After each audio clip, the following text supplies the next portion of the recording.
Hello and welcome to everyone on this episode of Gupshup with Gill. Today I have some with me who I on this very show with Gaurav Kapoor said is the next best thing after MS Dhoni. I usually refrain from giving these kind of introductions because I feel every individual has its own qualities and their own characteristics. So it's never a great thing to equate them with someone else. But I guess when it's someone like MS Dhoni, you can make one sort of an exception because a lot of people want to inculcate the qualities of him. I have with me Bharat Sundaresan, cricket writer and journalist, also now author of two books, one on MS Dhoni, the other on Suresh Raina. Welcome, Bharat sir. Welcome to this show with Gupshup with Gill. And yeah, hope you enjoy the show.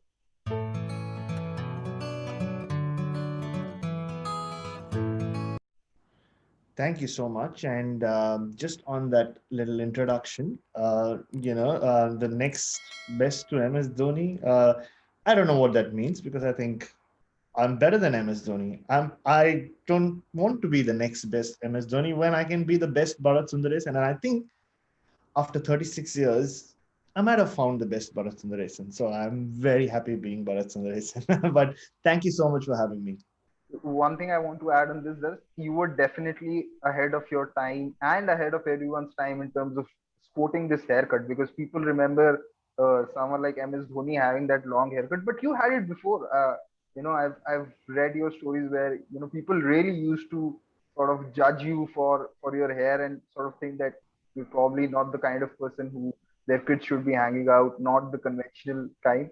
So how was it? Is it also one of the reasons why you sort of wanted to do MS Dhoni's story and relate to him? Because I've always felt that uh, there's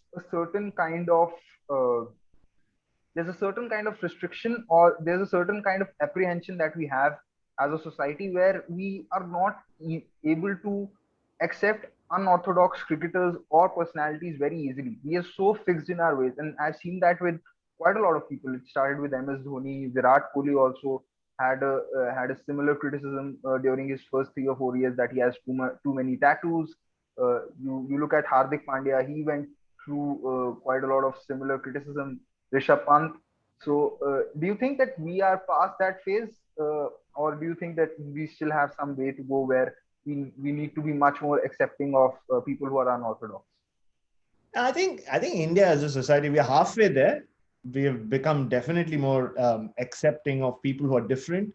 I mean, you refer to them as being unorthodox. Yeah, maybe that's one way of putting it. But they're just different. And I think I don't look at people like that as being different. To be honest, I just look at people like that who being someone who's just very comfortable in their own skin. And it's that is gender neutral, like men, women, everyone. I mean, you see people, right? People who are just themselves, and there is a joy that being just yourself. Like, after moving to Australia, there are just some people you see randomly in the market who just who for an average person, they might come across as being dressed weirdly, but they always seem happier to me than compared to people who have to conform to what society thinks they should be wearing. And from a very early age, I wouldn't say I was different. I just did whatever was comfortable for me, whatever was convenient.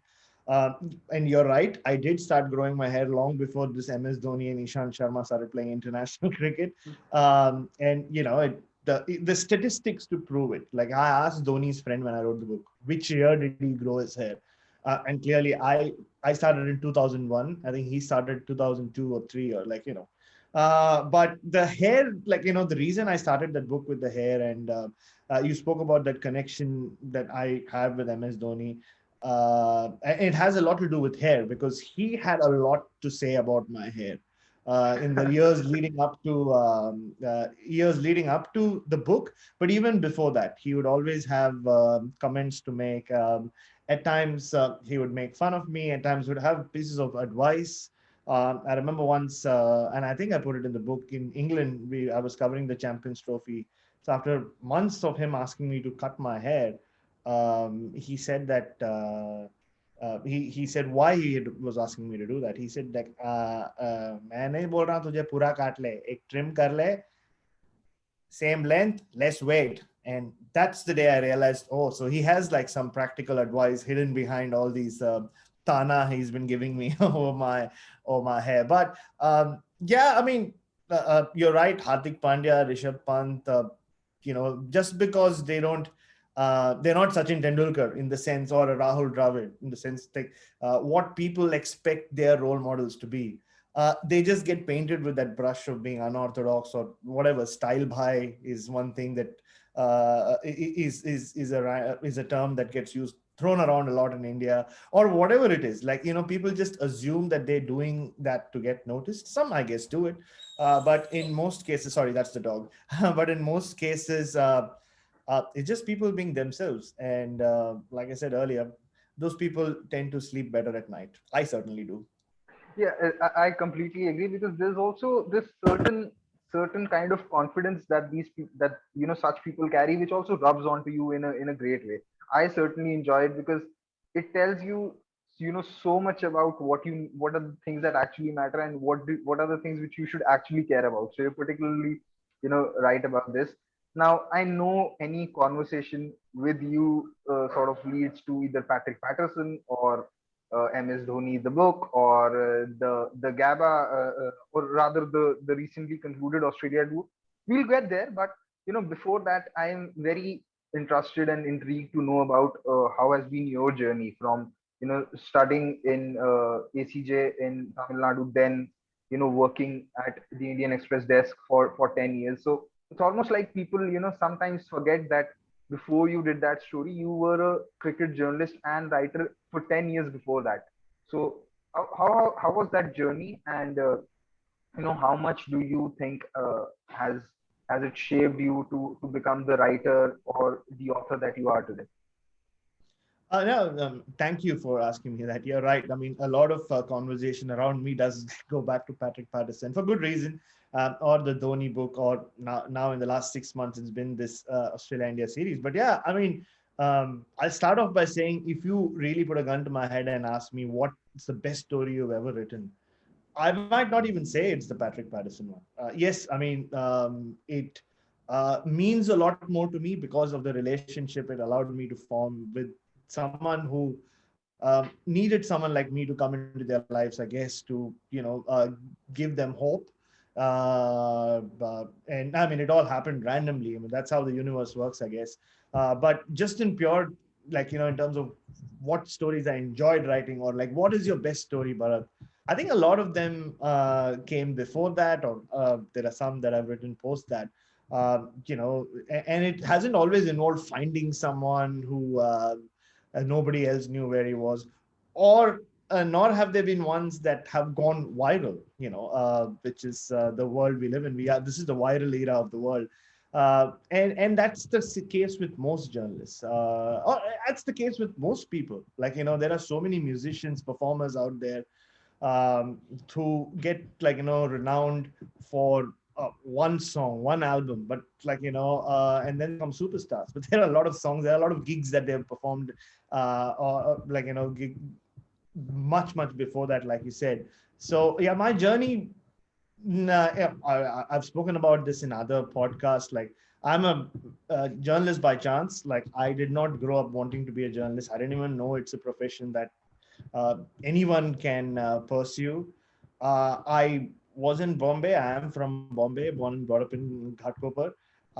It's just that I was at a place in my life, where I was making I was taking more bad decisions than good decisions. It was like in my late teens, early 20s, and I just needed a break. I just needed a break from Bombay, and then someone suggested you should go to ACJ, do this journalism course. Cricket's always kept you alive in many ways. Oh, sorry, my screen is shaking because of the dog.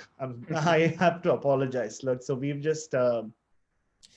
have this 5-month-old puppy in our house who is a menace, who's just woken up from her nap, and I must apologize for that. So she'll just gnaw at everything. Right now, she's just gnawing at the stool, but that's very unprofessional, Olivia. I'm blaming her.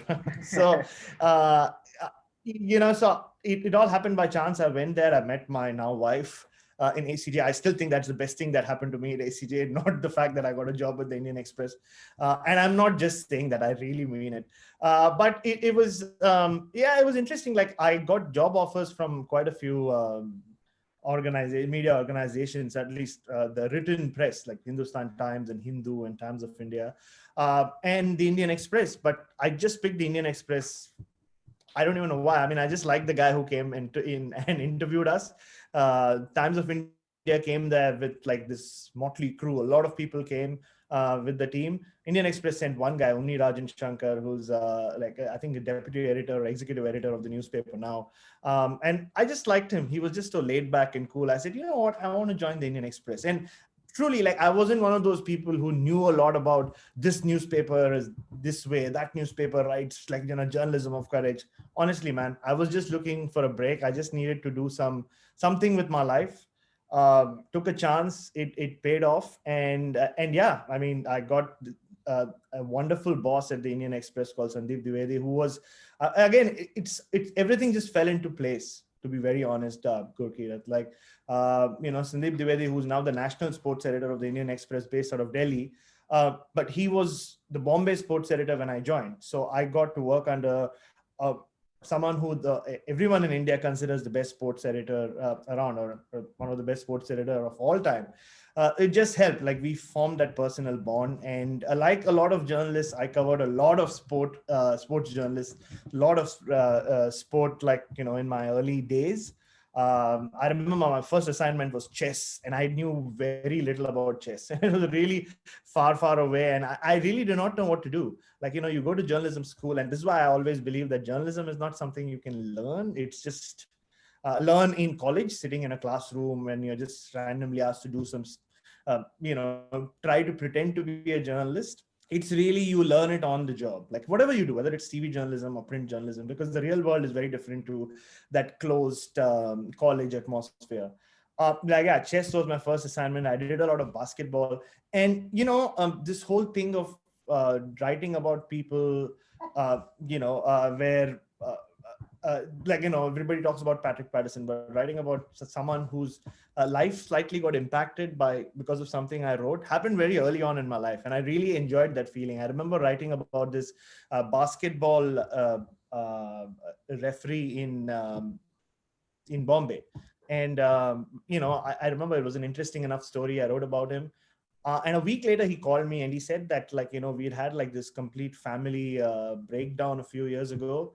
My parents had stopped talking to me for some reason. I don't remember now. And he said, but my mother read the piece, like, you know, someone showed it to her and she called me. And now, you know, we're going to meet again. It's all because of that story. And I was like, wow, that happens. Like, you know, that's the impact you can have by just writing a story.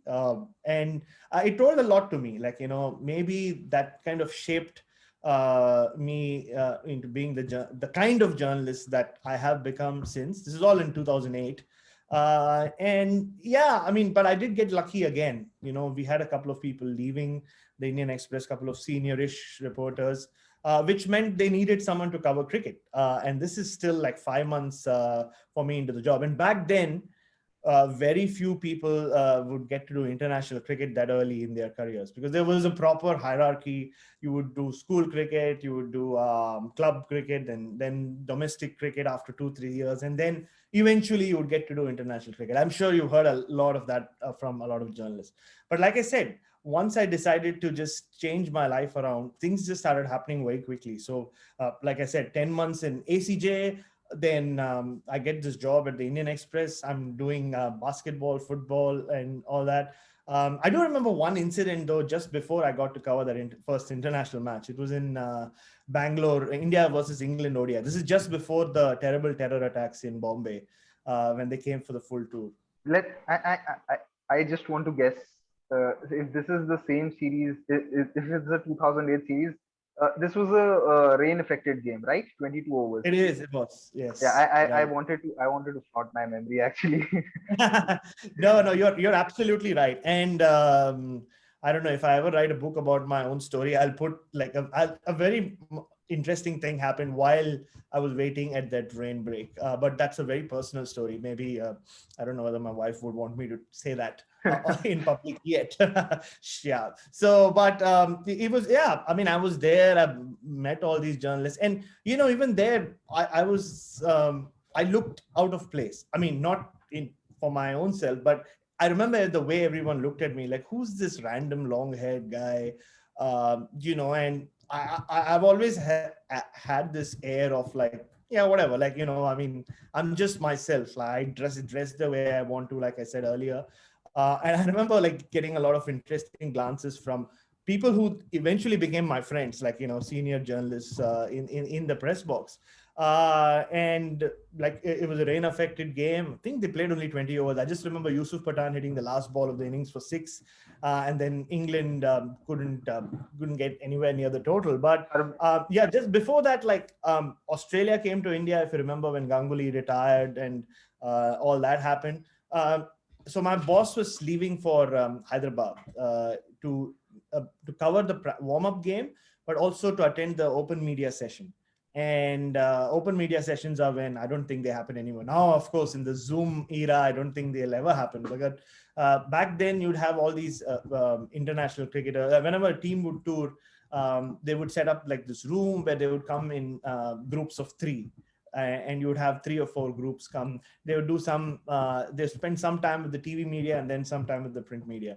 So he was just leaving for that. And I remember I'd just come back from having covered like a Division 5 football game soccer game in Bombay. And that's seriously where I learned journalism. Like, I know you're going to ask me about that, but there is a ground called St. Xavier's ground next to the cancer hospital in Parel in Bombay. And that's where they play the really lowest division football games. And I used to go there every day. I used to go there 6 days a week. And even if I was not asked to go there, if I didn't have any other assignment, I would go there. And you would have all these really random people like me and you playing football, like, people of all ages.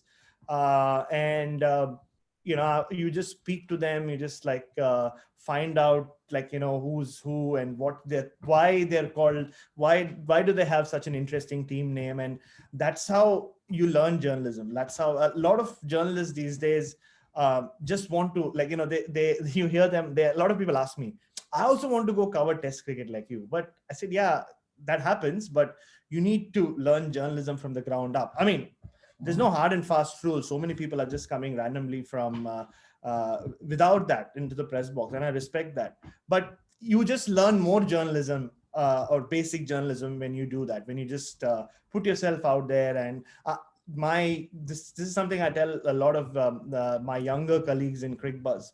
You learn more from covering a under 14 school match than from watching a test match. Like, there's so much it's in the social media era, there's pressure on people to watch a lot of cricket and tweet about it. But if you're a young journalist, my advice is, instead of that, I mean, I know the world has changed in the last 20 months, but whenever things open up, go and watch an under 14 school game, because you'll not only learn the skills of observation and what you need to be seeing in a cricket match, but you'll learn the skills of interviewing, like, finding out about people. Like, it's when you go and interview Steve Smith, everything about him is out there. I mean, you still look for something different. But when you're interviewing a 14-year-old in a school ground, there is no research you can do. Your research is your interviewing skills. So there's a lot you learn. I certainly learned a lot doing all that. So anyway, when my boss was leaving for that open media session, he was leaving Bombay the next day, I just gave him a few story ideas. I still don't want. I said, like, Sandy sir, आप ऐसे ऐसे story कर सकते हो, मुझे लग रहा है. देखो ना, 98 से लेके every time Australia have come to India, they've had like a debutant or a very new off spinner. Gavin Robertson in 98, Colin Miller in 2001, Nathan Horrocks in 2004. In 2004, Pidja, it was in 2007. And Krejja was the one, yes, Krejja was the one in 2008. So I said, maybe that's a story you can do. And he looked at me like, yeah, it's a decent story. And I gave him 2 other story ideas. And then I left. And I remember getting an SMS. This is before WhatsApp. I feel so old, but I got an SMS from him that night. Like, this is when we used to make pages and go home at like 2:30 a.m. Saying that, oh no, you do have a lot of interesting cricket stories. So it's good. Like, I'll keep that in mind. Like, yeah. And then, like I said, uh, 3 or 4, I'd like to say, like I said, I just realized that seems to be my clutch. Anyway, 3 or 4 weeks later, the Ranji Trophy began, and uh, they wanted someone to go to Surat and cover a Ranji Trophy match. And they just looked at me and they said, I remember Sandy sir's words. He said that I'm giving you your first class cap, so you have to go cover a Ranji Trophy match. I was like, wow. So, and at this point, the only sort of high profile sport I had covered was the I League. I had covered one I League match at the Cooperage Stadium. So I said, like, what does it entail? Like, how is it different? Like, what am I supposed to do? And he just said, no, I mean, just do what you do. Like, just be yourself, and I don't think you'll have any issue. And I remember going there, like interviewing Monish Parmar. Remember, he was like the Indian Muttai Muralidharan at that point. And yeah, this is how long back all this happened. If I'm And yeah, if I'm not wrong, Monish Parmar seems to be a name that I've heard. I think he also played in the ICL, if I'm not wrong.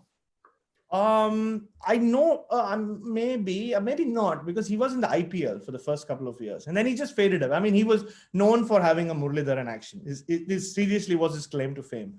But I think he got into action issues, and he was never the same bowler again. But yeah, I mean, after that game, I remember coming back to Bombay. That was the first time I left. Like, was my first cricket tour to Surat. And I come back and I got a call from our sports journalist then, Kunal Pradhan, saying, oh, okay, I'm sending you to Bangalore. You're covering your first ODI. And I was like, okay, that seems like a step up. But I don't know. I guess, like, I've always had that personality. I don't get overawed by anything. Like, I don't know. I've seen too much in my life in that sense, like good and bad things very early on, for me not to be overawed, like get all about anything. So I was like, for me, it meant, oh man, I have to leave my girlfriend for 3 days and go. Girlfriend being my current wife. That was my first thought. I was like, how do I tell her that I'm leaving for 3 days? Like, how does that happen? I've just come back from Surat, like, very recently.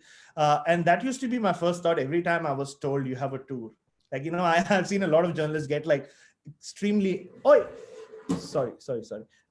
extremely excited by, like, when they're told they have a tour. For me, it was always like, no, like, who'll walk the dog? Like, I mean, not this dog, but we had a dog. Like, how do I, like, confession, I've never confessed this before. I would always wait till the last minute. Like, I would always wait till, even if I knew a week in advance, I would wait till just 2 days to go. I was like, you know what, I might have to go to Bangalore for 3 days, or I might have to go to Hyderabad for a weekend. Like, yeah, but like my game was up very soon in my life, thankfully. But, anyway, so he asked me to go to Bangalore, cover this ODI, which we discussed earlier. And yeah, I remember the press conference before the game. The English coach Peter Moores had come to the press conference, and most people who know me would tell you I speak a lot with my hands. Even now, you can see my hands move a lot, except when the dog's biting my fingers. And I remember asking a question to Peter Moores, something about, like, why is it that the Indian spinners are getting a lot more out of the pitches, whereas the English spinners are not? And I remember a couple of the senior English journalists walking up to me and telling me, we've never seen you before. Are you new? I said, yeah, it's like the first time I'm doing an international match. And they're like, no, we really like the way you ask your questions. There was, even without listening to you, I knew what you were asking.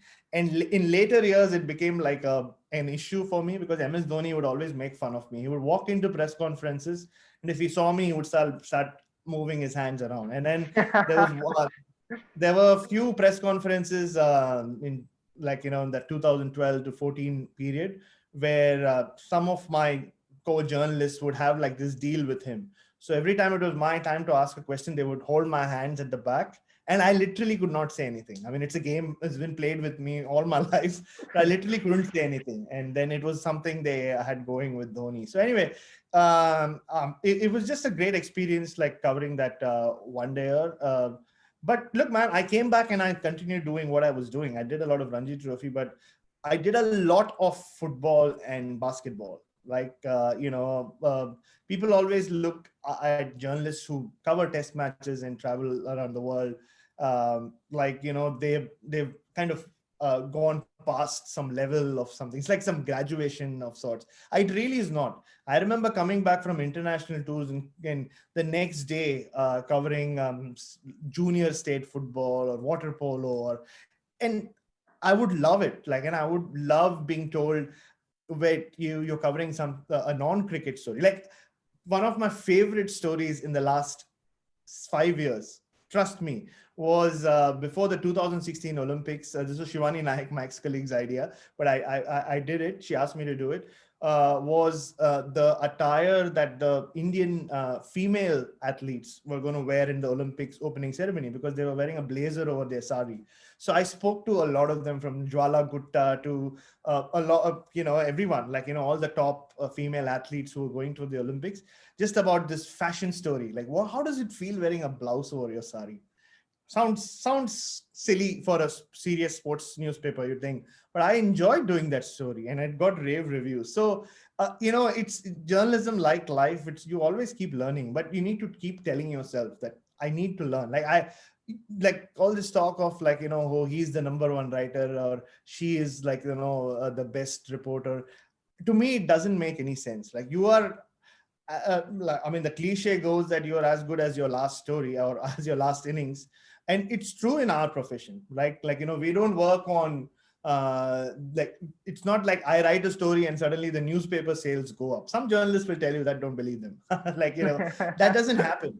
So, once, like, the advantage of being a sports or a journalist is your worth is seen on the page, or now on the web page. So, but at the same time, that's it. Like, I can't just have written Patrick Patterson in 2017 and say, be bus boss, main abhi some time pass karunga, or, like, people will talk about me forever. But the shelf life of any story, anything, like, not just sport, any story out there, is always limited. And that's something I learned very early on. And those are things you learn when you, like, kind of uh, come through the system in that way. But things happened very quickly for me, I'll be honest. And I'm glad they did. After that, a lot of people I saw around the industry getting a lot of chances early on to go out, and, like, even editors started getting that confidence that, we don't have to put everyone through that hierarchy system, that they have to wait 8 years to cover a domestic match. So I'm glad I was a part of that. You spoke so many things that at every point of time I had a few thoughts and few questions that I wanted to ask, so I'll just compile them.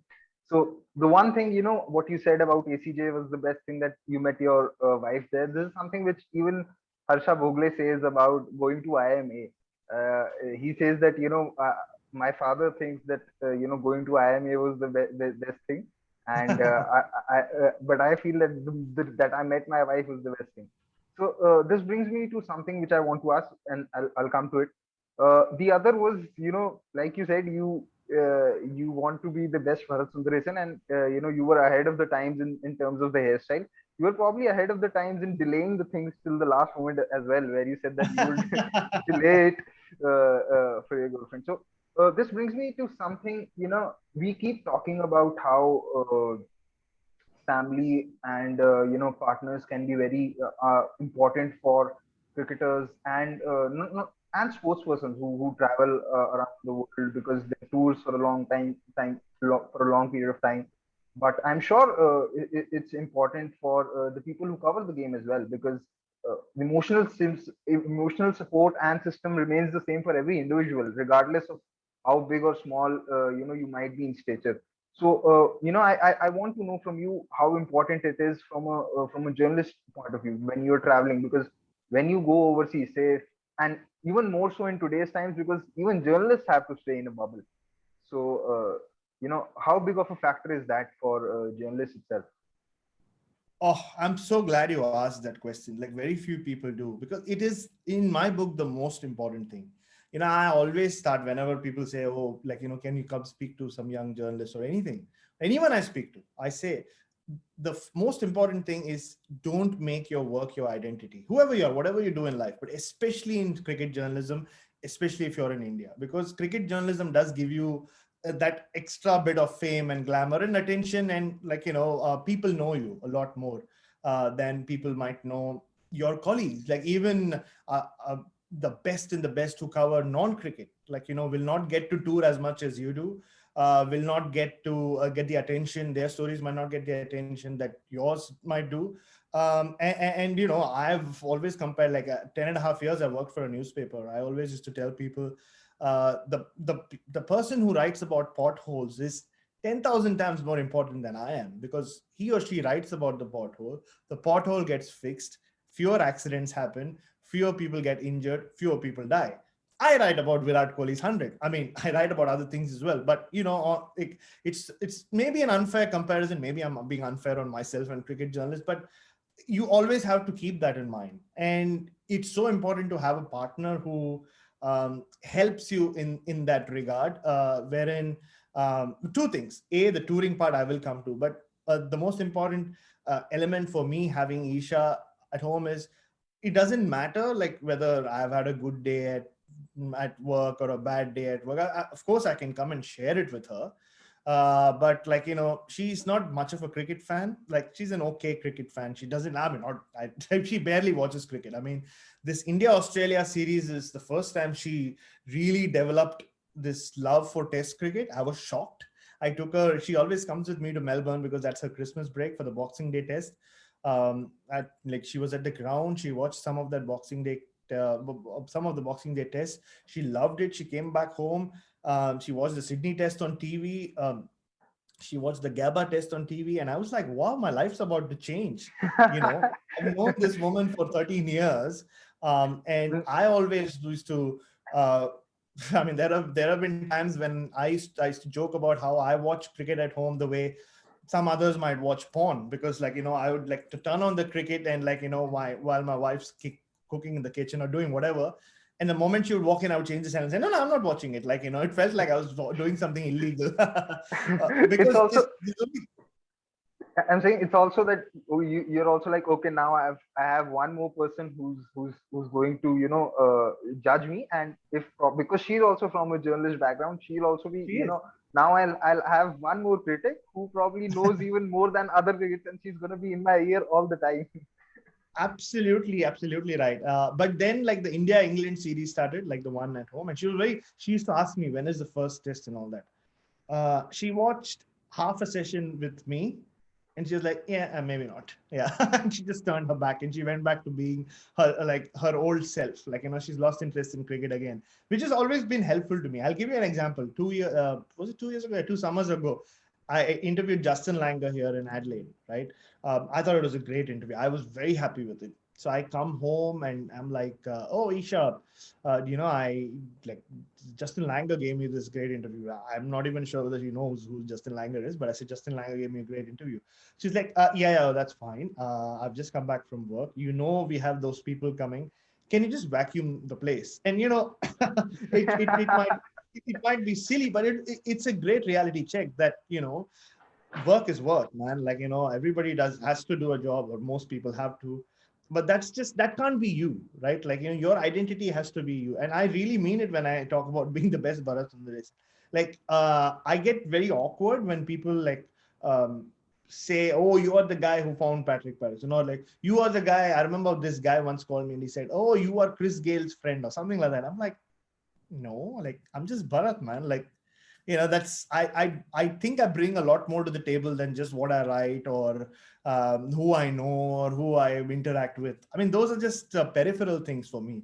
And it always helps when you have a partner like that. Not just I'm not saying that you should have a partner who doesn't have any interest in your work. She knows what I do. She keeps an eye on it, but that's it. It's and she's a special needs teacher. I should say that.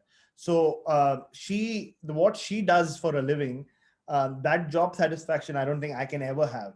She brings a change into people's lives, and kids who are special needs, who have disabilities, and what she does for them. I'll give you an example.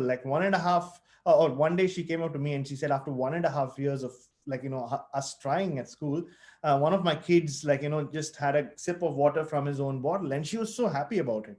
And I'm like, wow, what can I do in my profession that's ever going to compare to that? So it's good to keep you grounded. So it's very important. But the touring aspect, it is a massive challenge. Like, you can look at it and say, wow, you get to spend 3 months in the Caribbean. Oh, you've been like, you've been in England for so long. You've been in Australia. Oh, you've gone here. You get to meet the cricketers, which is, I don't understand the all about it, but anyway, or you here, you're there, like, you go and cover this great test match. Yeah, but like you correctly said, Gurki, that we're still people, we have families, right? It's not easy. I mean, I appreciate the fact that I'm lucky enough to have done that, and hopefully I'm lucky enough to do it a lot more before my time is up. But it comes with a lot of challenges, right? Like, like 2 years ago in 2019, I was in England for 4 months, right? Like I did the World Cup on the caravan and then the Ashes, which means I missed like the whole of winter and nearly half of spring in Adelaide. So I left in the end of May and I came back in towards the end of September. And I told myself, I'm never doing that long a tour again, because it's uh, I'm just literally abandoning my wife at home, right? Like she has to take care of her work, come back and do like take care of the house and everything. And there's only that much connection you can maintain over the phone or on Zoom or whatever, like, on video chats are awkward anyway with your own wife. Like you don't know what to say. At least I don't know about everyone else, but I find it very awkward to have a video chat with my wife. But it's just awkward, and it's a huge challenge. It like I have seen a lot of families break up in our profession. I have seen a lot of people do excess of alcohol and a lot of other things, because it's not easy maintaining that balance between your work life and your and sports journalism, cricket journalism can just suck you in. That's why it's so important to keep telling yourself, there's this big interview I have to do, I can spend an evening watching TV with my wife. 9 out of 10 times, I think you should pick this, the watching TV with your wife. The one time you can maybe go for the interview. That's the ratio I've tried to maintain. And yeah, I mean, you cannot take your partner for granted just because you are getting attention, just because you're getting to tour everywhere. Like, it's tough. It's tough. Like, we have like a puppy at home, the one that was disturbing us. Thankfully, she's left us. So I'm already thinking about how it's going to be once the cricket season starts here, because it's going to be we're having a Ashes summer and there's lots of other test cricket and women's cricket that's going to happen. Like even though we're in June, I'm thinking about like that's a long time I'm going to be away. Yeah, I mean I really look forward to it a lot more maybe when I was younger. But now, luckily we don't have children. I don't know how some journalists with wives and children do it and do it over such an extended period of time. So it's not at all easy. It's not an easy job to write every day for that long a period of time. I know it's a job, we get paid for it, but yeah, it's not easy. It's similar to like, it's not easy being a cricketer. Like, like every job which comes with its pros and cons. Ours definitely has more pros than cons. Like, we get paid to watch cricket. We get paid to sit in press boxes around the world in some of the greatest venues in the world and watch some of the best players. But you cannot take your family life for granted. So the challenge, the pressure it puts on your family life, it's the same for everyone. It's not easy. So what you mentioned previously as well, where you say that the real journalism happens at the lowest level of the sport, where you have to cover a lot more and learn on the job. It's something which even Vijay Lokapalli sir said, that now newspapers need to cover a lot more of ground level sport, because the one that happens on TV, you anyway know. It's also sort of says, कि वो जो हिंदी में कहावत होती है कि घाट घाट का पानी पीना and then only learning. So I think it makes a lot of sense. The other thing which you mentioned about sports journalism particularly is that there are no weekends in journalism, because most of the sports anyway happens on weekends, on public holidays. So that is another aspect of this profession, because in other professions, acha, I'll have holiday this and this time of the year, but when everyone's having a holiday, that is going to be the most strenuous and tough period of your life. So that makes it all the more difficult. Now, you also spoke of doing that caravan on World Cup and everything. I want to know from you, how important is it for a journalist who covers a lot of ground stories, is how important is it for them to be a people's person? Because from what I have gathered with your work is that uh, you don't only have fun in sort of covering those stories where you write about a MS Dhoni or a Patrick Patterson, or like you said, the canvas on the World Cup where you're reporting on the World Cup games. I think you also enjoy the experiences that come along with it, like meeting MS Dhoni's friends and the people who were behind in his journey. Then meeting the Rasta agency, intelligence agency guys, and the US people, and same with Caravan, because how important it is. Because if I feel if you are sort of a introverted person in some way, then it will probably hamper you in terms of getting to a story or covering with a story. How important is it to be a people's person in this profession? So I wouldn't go as far as to say that being an introvert hinders you from being a journalist. I know some people who are just naturally introverted, but they are amazing journalists. Like when it comes to the story, they'll put themselves out there.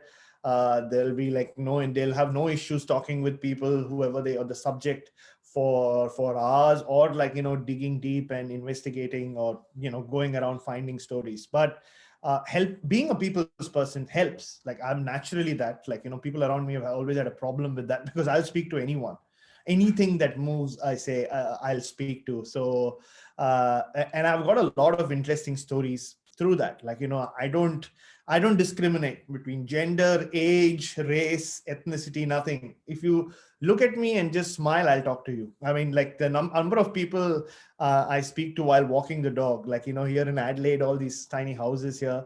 So there'll be like some old lady at like 11 a.m. just sitting by a window knitting, or just sitting there like reading the newspaper. I have lots of friends like that. And my wife's like, "How do you know that person again?" I'm like, "Nah, I was just walking the other day, walking the dog, and she was just sitting doing nothing. So we got into a conversation, and I'll know everything about their life." But that's just me. I mean, I am that kind of a person. And look, at the end of the day, you are writing about people, right? You're writing even in sport.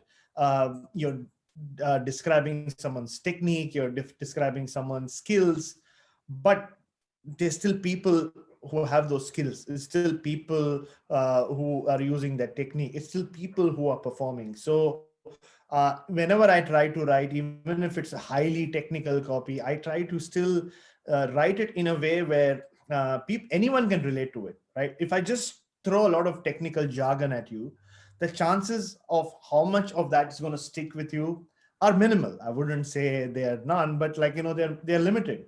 Whereas if I paint a picture of the person who is using this technique and throw it at you, people relate to stories more than jargon. I mean, that's just how humans are built, especially if it is a field not of your expertise.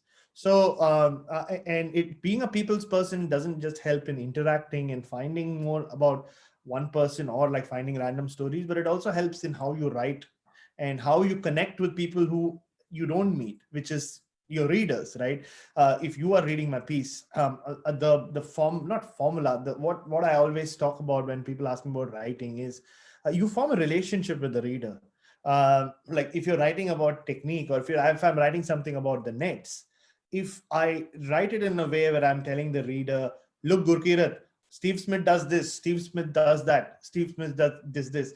Um, Gurkirat, because you're a nice fellow, you might you might like it. You might like the way I put it. But the chances are I might be alienating at least three or four people who are like, wait, who the hell are you to tell me all this, right? Like there's always that possibility.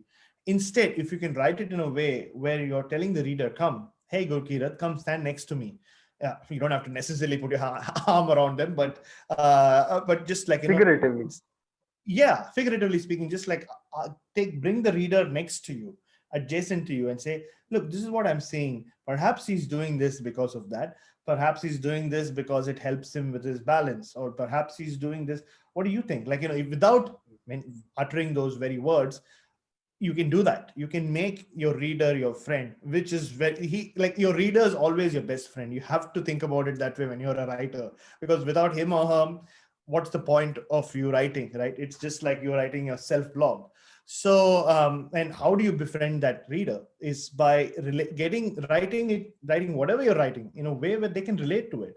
I mean, if you call Mohammad Irfan tall, go to Google tall synonym and find like the most exciting of synonyms, words that the world hasn't heard of, and put it in there. Does Gurkirat know how tall Mohammad Irfan is? Not really. But if you say that Mohammad Irfan is as tall as most ceilings in a Bombay apartment, you at least get a picture, right? You might not know exactly what that means. This is something I wrote, that's why I can recall. So you at least get a picture. Like if I just go to Perth and say Perth is bloody hot or whatever, like, is hot, another synonym for hot. Yeah, I mean, I'm in Bombay, I'm in Delhi, I know what heat is. Like, how is Perth different?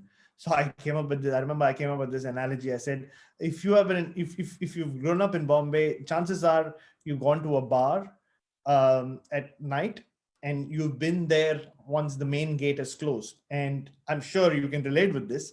What happens late at night in a bar? Like, I mean, when things were open, they ask you to leave via the back door, right? And invariably you have to walk through the kitchen. So you're in an AC bar, you've been drinking, you're nice and tipsy. And just think of the time when you actually enter that kitchen and the tandoor is hot, everything's hot, that heat just hits you, right?